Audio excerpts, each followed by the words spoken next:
What's up everybody, this is Ven, welcoming you to another MOC Spotlight where we take apart what you build. For today's episode, we'll be going over Crete, the broadcasting fanatic, created and posted on our message boards by CoconutFanatic. And now before we get started, let me remind you of my method of reviewing, which involves a point system that is based on 3 fundamental attributes: the overall appearance of the MOC, the build of the MOC itself, and the concept and ideas behind the MOC's creation. Each quality will mount up to 5 points, leading up to a final score that will be determined at the end of the episode. And please remember that this is all based on my opinion, and thus everything I say will be subjective, so let's get this started. Alrighty, look at you.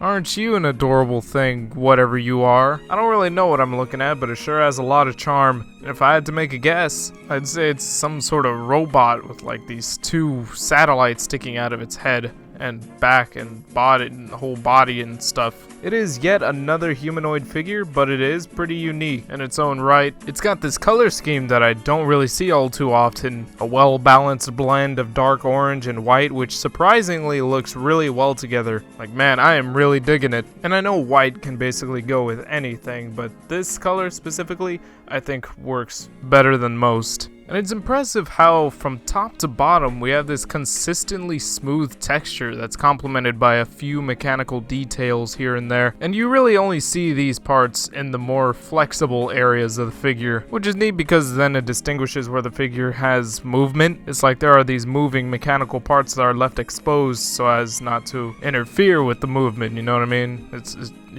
just practical. And then meanwhile everything else is like all well armored and protected underneath some smooth shell. Man, the Pohatu chest piece is a perfect fit. It looks like it was practically created for this MOC. And that's another thing that this MOC has going for it. It has a lot of flow. You know, there's like a nice natural shaping to it.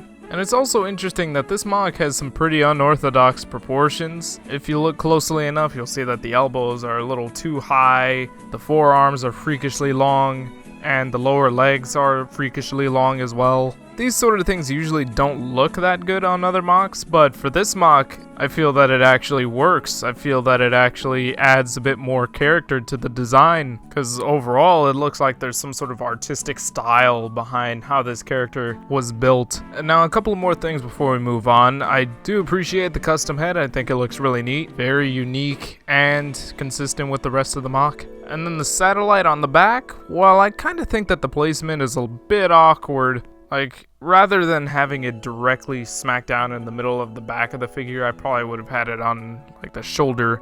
And maybe bounce it on one of the shoulders or something so that it's not so obtrusive. But I like how it looks. I like that it adds more character to the MOC. And it kind of establishes this sort of theme with the MOC too. Like, you can kind of presume that this character might be like a walking satellite or something. Because take that satellite away and, well, the MOC comes out a very simple looking robo-humanoid thing that would still look pretty good, but then it would just feel like there's something missing. Like some sort of, like it's missing some kind of purpose in life. Like it'll go about its days living in existentialism, wondering what it was built for, or why it was built, how it was built, how it could rule all of humanity. And then one last thing, even though this is a little bit nitpicky, not sure how to feel about the thumbs on this figure, because they kind of bug me. They kind of do. And I think it's really because they're aesthetically different from the other fingers on the hand, so it's a bit odd. I don't know, again, it is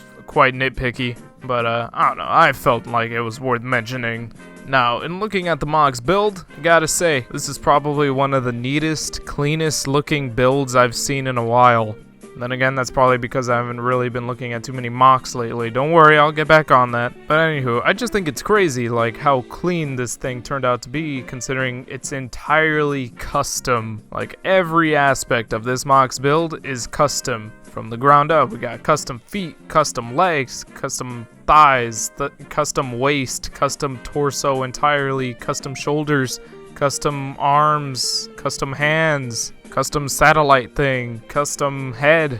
All of this intricately built with smaller elements than what we would typically see in a Bionicle MOC. Heck, can I even call this a Bionicle MOC? 'Cause there's a whole lot of system elements used here, probably more system in this MOC than there is CCBS. I really can't tell, because there's like this perfect blend of the two different elements. It's like the transition is so seamless, it all looks so uniform, so frickin' crazy. While the usage of system parts is great and all, that doesn't take away from the fact that system parts can be pretty fragile on action figure type builds, especially when used to this degree. And in this case, it is a bit concerning, but at least a majority of the structure, like the actual skeletal part of this MOC, I guess, is more Technic than anything. And it's funny that there's Technic parts here at all, because they don't, even though they're in a totally different style than CCBS and System aesthetically, they don't really break that cohesion, because these parts are used so minimally, so conservatively, so yeah, there's not too much of it. And it's cool to see how the Technic is used in this MOC to provide a standard range of posability, which is then expanded by articulated fingers, an articulated waist, an articulated satellite thing. Look at these legs real quick. They swivel. They got swivel legs. However, there is one thing in this regard that does look a little highly suspect. Now look at these elbows. Do you see what I'm trying to get at here?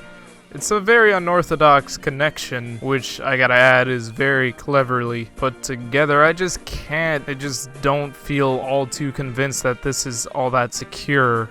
And so keeping that and a couple of other things in mind, such as the usage of system, I would say that this MOC doesn't really seem to be much of a toy, as it is a nice looking statue, a posable statue. Because all in all, it does look quite fragile. I probably wouldn't want to screw around with it all too much, which is fine because nothing about it really suggests that it's meant to be played with. I mean, there's no built-in function or play features, it's just there to look good, and that's cool. That's cool and all. I honestly wouldn't really expect that looking at this MOC firsthand. And now moving on to the concept, this MOC doesn't really have much of a concept behind it. At least not at first. No, the builder originally had no preconception of what to build.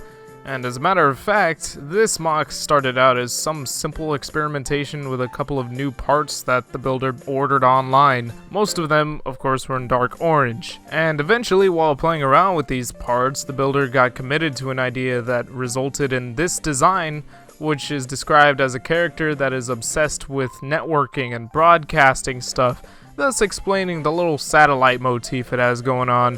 And it's also worth noting that this character is meant to be a female, which I feel is presented really well in its appearance. And well, for an experiment, the builder sure knew how to clean up, because this thing looks planned out. Like, it looks so nice and polished and such. Custom in its entirety, filled with all this character and just a few details. Like, you can just see all the good ideas put into this MOC by just looking at how intricate this build is. Like, I feel like this MOC really demonstrates the builder's creative thought process behind it all, behind designing the arms and the legs and blah blah blah blah blah.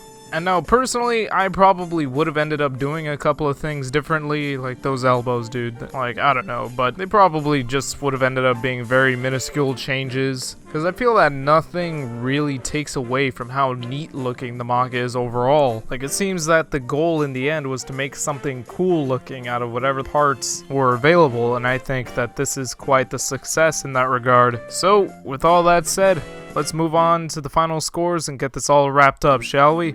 In terms of appearance, this MOC receives a 4.5 out of 5. It's unique, it's clean, it's interesting to look at, it's a little simplistic, yet at the same time contains quite a bit of character, and I like it. But I do feel like a little something else could have been added to really complement and sell that theme, aside from the satellite on the back. Like, I do think that does its job well, but a little more would have been nice. Just a little bit.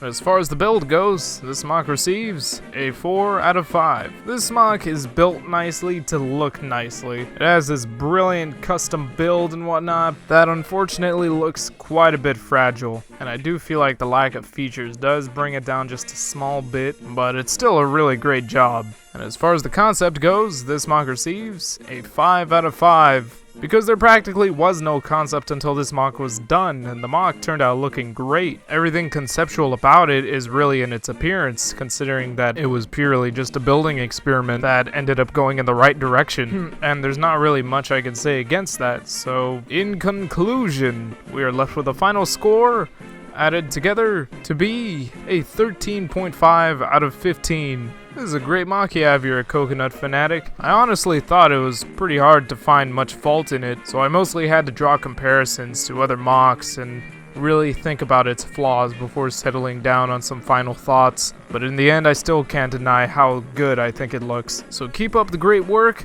and the rest of you viewers also keep up whatever work you're going on doing and such, and please post it to our message boards at board.tdvpodcast.com under the LEGO Creations category. And upon doing so, you will earn yourself a very high possibility of being featured on a future MOC Spotlight, so please take it into consideration if you wish to have that sort of recognition for your creativity. It isn't much recognition, considering we're still a fairly small channel, but it's still some recognition that I think you would appreciate, so do your thing, I'll do mine. Thank you all for watching, and I'll see you all next time.